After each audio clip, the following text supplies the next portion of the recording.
فيلم 300 الأمريكي إنتاج سنة 2006 من أشهر وأقوى الأفلام الأمريكية في تاريخها، وباختصار كده بيحكي عن معركة الأبواب الساخنة اللي حصلت قبل الميلاد بين 300 مقاتل من جيش سبارتا باليونان وجيش جرار مرعب مخيف من الفرس. والفيلم خلدها في شكل أسطوري تخيلي. تصدق بقى إحنا عندنا حدث تاريخي حقيقي موثق شبه الفيلم وحصل على أرضنا هنا، على أرض مصر المحروسة، بس مش كتير اتكلم عنها. ولا أقول لكم تعالوا نبتدي الحكاية من الأول خالص. بطولة علي بيك السلانكلي محافظ رشيد وحملة فريزر على مصر. قبل ما أبدأ الحلقة شكر خاص لمعد حلقة النهاردة وهو الأستاذ محمد قريش. أهلا بيكم وبرنامج عين، وأنا علا أبو السعدات.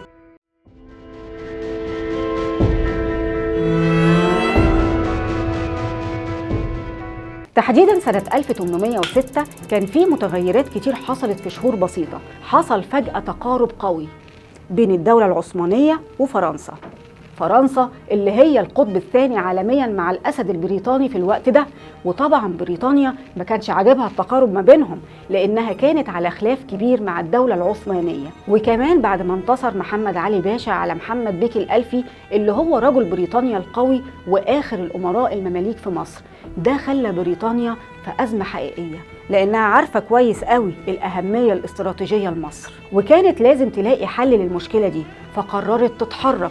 والحل كان اسمه الميجر ماكنزي فريزر. بعد مناقشات كتير في بريطانيا صدرت التعليمات للميجر فريزر من لندن لتنفيذ مهمة كبيرة ومستعجلة وفي غاية الأهمية، وهي احتلال القاهرة، وهيبتدوا من اسكندرية. وفعلا اتحرك الميجر فريزر فورا على ميناء الإسكندرية بحملة كبيرة والمعروفة باسم حملة فريزر.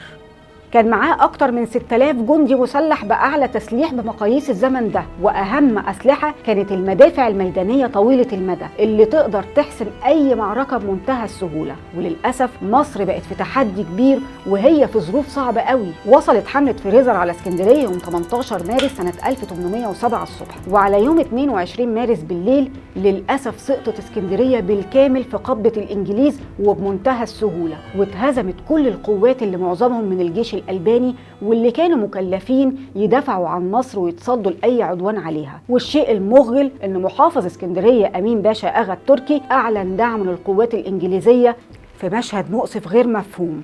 المهم سيطرت قوات فريزر على اسكندرية المدينة الساحلية الجميلة، فقرر الجنرال البريطاني انه يكمل خطته ويحقق هدفه النهائي وهو احتلال القاهرة. فساب نص جنوده بمعداته في اسكندرية واتحرك بنص الجنود التاني مع مساعده القائد ويكوب، واتجهوا على المحطة التانية وهي مدينة رشيد المصرية.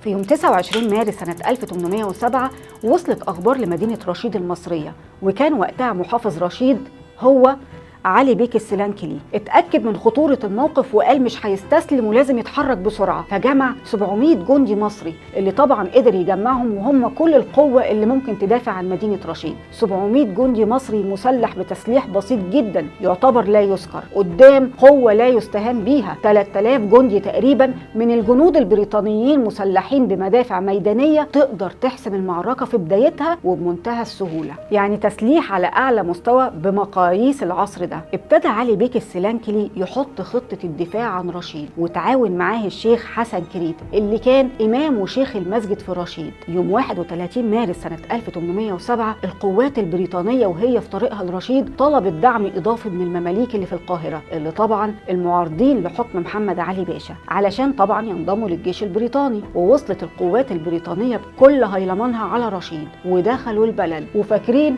إنهم رايحين فسحة مش أكتر، وفعلا دخلت القوات البريطانية رشيد من غير أي مقاومة. كل حاجة هادية والحياة باينة إنها طبيعية، وفي شوية ناس كده رايحين وجايين في الشوارع والخوف باين في عينيهم. فالقوات البريطانية حست إن مفيش قلق، فابتدوا يتفرقوا في المدينة شوية وعلى الشاطئ شوية، وفقدوا تنظيمهم تماما وافتكروا إن مدينة رشيد استسلمت بشكل أسرع من اسكندرية اللي طبعا احتلوها من أيام بسيطة. وفجأة ظهر صوت الشيخ حسن كريت مؤذن القرية، وصوته كان مجلجل وهو بيقول الله أكبر حي على الجهاد. ودي كانت كلمة السر اللي اتفق عليها مع محافظ رشيد علي بيك السلانكلي. المهم الشيخ حسن كريت قال كلمة السر من هنا وعينك ما تشوف إلا النور من هنا. اتفتحت أبواب جحيم على القوات البريطانية بقيادة القائد ويكوب. رجالة رشيد استغلوا القوة المحدودة مع الذخيرة المتاحة أحسن استغلال، طبعا بقيادة علي بيك السلنكلي.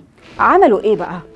اتمركز رجالة رشيد على أسطح البيوت بلغة العسكرية اسمها نقاط حاكمة، وقعدوا يرموا كرات نار على المحتلين من كل ناحية. فطبعا القوات البريطانية اترعبوا وافتكروا انهم بيواجهوا قوة رهيبة مفيش قبلها ولا بعدها، والمصريين بكل قوة واخلاص ومن غير يأس قدروا ينتصروا في المعركة اللي كان المحتل فاكرها انها معركة سهلة، واضطروا ينسحبوا بسرعة ورجعوا تاني على اسكندرية. والنتيجة ان المصريين بجدعنتهم ومعدنهم الاصيل بقيادة علي بيك السلنكلي قدروا يحققوا نتائج مبهرة على قوات الاحتلال البريطاني. لك ان تتخيل ان بعدد الرجاله البسيط والقليل والذخيره كمان البسيطه قدام هيلمان القوات البريطانيه قدروا انهم يوقفوا حمله فريزر على مصر، وقتلوا منهم اكتر من 200 جندي وجرحوا واسرى اكتر من 500 جندي من قوات ويكوب. وكمان حصلوا على جزء من المدافع الميدانيه اللي كان سلاح حديث وقوي في الوقت ده. فريزر ما كانش متخيل النتيجه دي، وما كانش متخيل ان مهمته هتفشل فشل ذريع على ايد راجل مخلص غير مسار التاريخ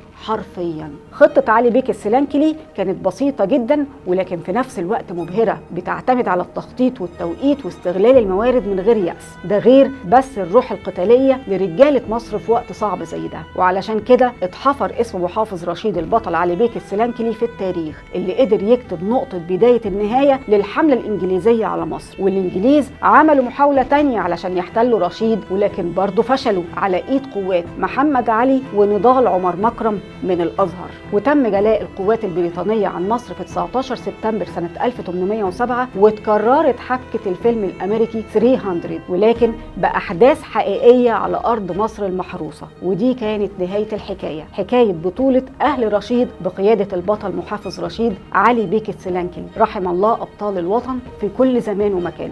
كنت معاكم علا أبو السعدات وبرنامج عيني.